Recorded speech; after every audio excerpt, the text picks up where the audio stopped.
towering spectacularly over West London. The biggest single-span arch in the world. Visible for 21 kilometres across the city. Beneath this record-breaking arch is the most expensive sports arena ever built, Wembley Stadium. But this extraordinary architectural feat owes much of its glory to some surprising engineering connections. A crossbow. God, that's got some shove, hasn't it? A rock climber's knot. I remember I used to have arms. A 19th century glider. A fake gold crown and Archimedes' most famous principle. I'm not just walking on water, I am running. And stealth aircraft. How did all those make this spectacular stadium possible?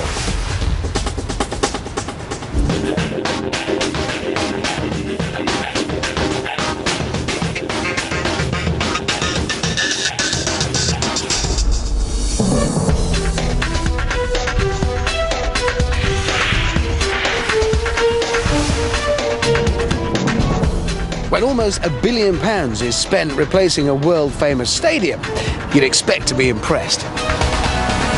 Underneath that vast arch hangs a giant 11-acre roof that covers 90,000 seats. Each seat has perfect views of the immaculate turf. And no worries if you're caught short. There are 2,618 lavatories, more than any other stadium. Impressive, but rebuilding the home of football pushed the architects and the engineers to their limits. One of the biggest challenges was to make every one of the 90,000 seats feel like the best in the house. They had to be spacious, comfortable, sheltered, and each one with the perfect view of the pitch. And that meant no obstructions. Things like columns supporting the roof. The solution involved building a massive arch that would hold up the roof from above, so no more columns. Norman Foster, one of the world's leading architects, wanted to build an arch that would stand out on London's skyline. But not just any arch. It was going to be the largest single-span roof structure ever built. Not only had this never been tried before, but as this was the rebirth of an icon, the eyes of the world were on the aesthetics as well as the engineering. At 133 metres tall, Wembley is the only stadium in the world to have beacons for low-flying aircraft. And with a 7.4-metre diameter, the arch is wide enough to drive a Eurostar train through. But building the arch wasn't the only problem. Getting it up there was no walk in the park. The engineers at Wembley faced a dilemma. They couldn't use traditional cranes to raise the arch.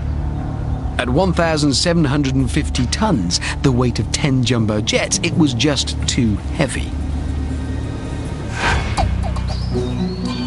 The answer to their problem lay in a mountaineer's knot. And the first connection brings me to the bottom of a cliff. Just stick it on a figure of 8. Climbing instructor Chris Hurley takes me through the paces.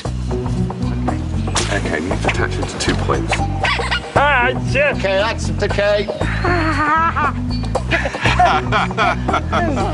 You enjoying that? No. This knot is going to be an essential part of whatever it is we're about to do. Yes. Is it going to be supporting any weight? It's called a Prusik knot, invented in 1931 by Austrian mountaineer Dr. Karl Prusik. Sit down again. Yeah, please. In theory, a couple of these knots are going to take me up this sheer cliff, with the ropes taking all the strain. Me just looking good in that hat. Chris, how do these knots actually work? Okay, basically you create a lot of friction on the rope. I've got one here which I'll just put on and show you. Take the loop, put it around the outside of the rope. You then pull the rest of the loop on the inside of the larger loop that you've just created. Yeah. And then you do that again on the inside. So does every climber know how to tie one of these? Well, I should hope so. Yeah. Okay?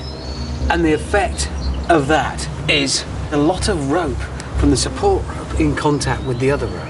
Yeah, So there's a lot of friction between them. So as soon as you put the load on, that's a lot of rope in contact with the rope. It's a lot of friction. It'll hold the load. It sort of locks itself, doesn't it? It does. It just locks up on itself, yeah. Friction stops me falling. But to heave myself up the cliff, I need 2 of these knots working together. Tuck your foot in behind you a little bit. Yes. Now stand up on that nice and straight. It'll take a lot of the effort out of I'm it. there again. Right. So that's the whole point of this system is it's got 2 anchor points. Yes. The lower one, the higher one. Yes. And at any given time, the load is supported by one of them. Yes. At this moment, it's the top one. Yeah. Slide the other one up to it. Yes. And then you just, it's And then a we do another continuous advance. process. So you just basically repeat the process again and again. Has anybody ever raced this? Not with prusik knots, I shouldn't think. Importantly, these knots provide a secure way to climb a free hanging rope, making them lifesavers for mountaineers. These knots, then, what are they supporting? That your full body weight. All of me on the... Yeah. Chris, this isn't really so much rope as string, is it? Yes, it's very thin rope. It's okay, I was saved, but, you know, I'll be saved. The process may be simple, but it's slow and very hard work. Not easy. Not by any means. It really would have to be an emergency before, frankly, I could be bothered. This is the hard bit up here. What? You mean the rest of it hasn't been?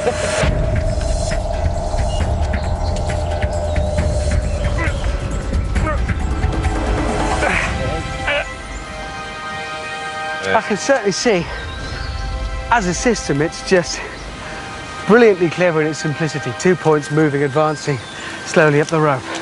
One thing you can't deny is even with just me on the end of it, it's a lot of work. Not the gripping, not the friction, that's easy. Yeah. But advancing, moving on each time. One knot is always locked while the other one slides up. And this is the principle the engineers at Wembley would find crucial for lifting their arch. They had to make sure the arch wouldn't crash back to Earth during the lift. So they attached metal cables to the arch as it lay on its side. But they would need something stronger than string knots to pull it upright through 112 degrees. Enter the engineering equivalent of the prusik knot and a huge power source doing the work of my legs. They're called strand jacks, and it took 25 of them 4 weeks to raise the Wembley arch. It was a mammoth lifting task requiring 130 kilometers of steel cable. All this cable ran through these stationary strand jacks. I've got Mike Wade, the engineer responsible, to show me just how these strand jacks make use of the simple climber's knot. Mike, I understood how the prusik knots worked. I'm struggling to see the link between those and this, which is a strand jack. Okay. Well, what I've got here is an anchor, which is the equivalent of our prusik knot, and this is a piece of strand, which is the equivalent of the climbing rope. Like the prusik knot, it locks if you pull down on it. So it is doing the same job as the knot. It's going one way, it's gripping, and then moving and advancing and gripping. Exactly. So at Wembley, the arch would have been over there, and what we're doing is we're pulling this way to pull the arch up. Inside the jacks, metal anchors work in pairs, just like the prusik knots. One is fixed whilst the other is moved by a piston. As the piston moves, the anchor grips the strand and pulls it through. Then the piston moves back with the anchor, while the fixed anchor grips the strand and takes the weight. The whole process repeats slowly but surely. And this allowed engineers to raise the arch by 5 degrees a day until it was in position.